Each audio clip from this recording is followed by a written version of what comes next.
Votre rendez-vous inratable avec l'actu de la métropole grenobloise, c'est ici chaque week-end sur Télé Grenoble. On vous le répète au fil des semaines, Grenoble-Alpes Métropole mène une dure lutte contre les déchets. Après le gris, le vert, voici venu le marron avec cette métropole qui expérimente chez 3200 foyers et 500 commerces les bacs marrons, donc pour les déchets alimentaires. La métropole en charge de la prévention, on le rappelle, du tri et de la collecte des déchets teste donc depuis plusieurs mois des bacs à déchets alimentaires dans certains secteurs de Grenoble et Échirolles sur un panel représentant moins de 2% de la population totale et les résultats ont été plutôt encourageants et cela permet notamment de diminuer la collecte des poubelles grises. Au début, oui, c'est assez particulier. On doit se réorganiser parce qu'on a tendance, effectivement, c'est une habitude acquise depuis des années, à tout mettre dans la poubelle grise, excepté bien sûr les papiers, les cartons et les bouteilles plastiques. Et donc là, il faut absolument penser à séparer les déchets alimentaires, les déchets de légumes. Et même en maison, je vous avoue, j'étais réticent. Je m'y suis fait et effectivement, en fait, ça ne sent pas. Et il n'y a pas plus de bestioles que cela. Le volume de la poubelle grise a nettement diminué, ce qui fait que lors de certaines collectes, il n'y a pas besoin de sortir la poubelle grise carrément. Sur le territoire de l'expérience, là, on arrive à ce que les poubelles grises, on récolte 17% en moins de déchets. Donc il y a bien un transfert entre ce qui est collecté dans les déchets alimentaires et puis les poubelles grises.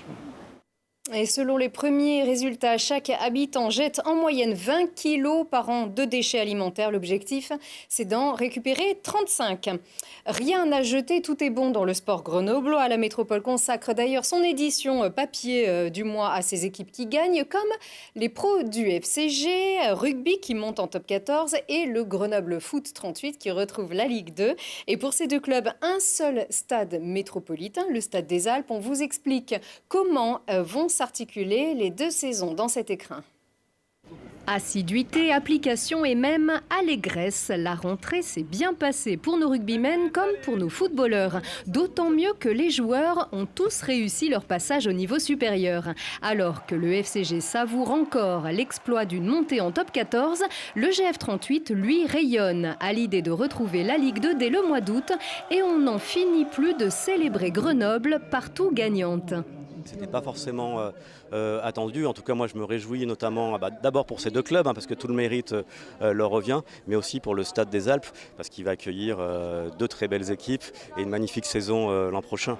Voilà une réponse bien claire aux interrogations qui planaient au-dessus de l'arène à peine les saisons terminées. Les clubs pourront-ils jouer tous les deux au Stade des Alpes?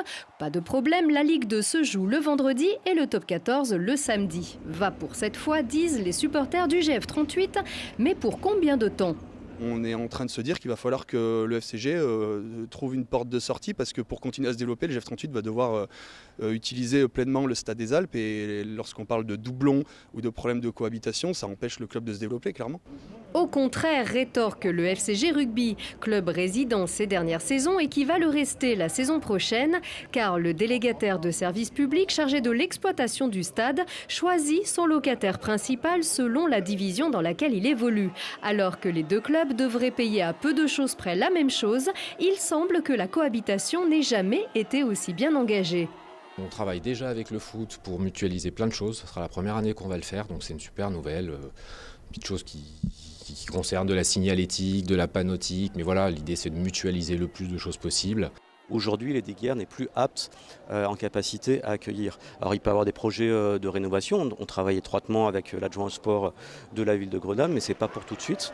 Et pour l'instant, le seul outil pertinent pour le GF38 comme pour le FCG, ça reste le Stade des Alpes. Comme pour relancer un débat qui n'a pas lieu d'être, en tout cas pas pour l'heure. Et le voici, le voilà, le Grenoble-Alpes Métropole magazine de ce mois de juin 2018, donc qui fait la part belle à tous ces clubs de toute l'agglomération grenobloise qui gagnent.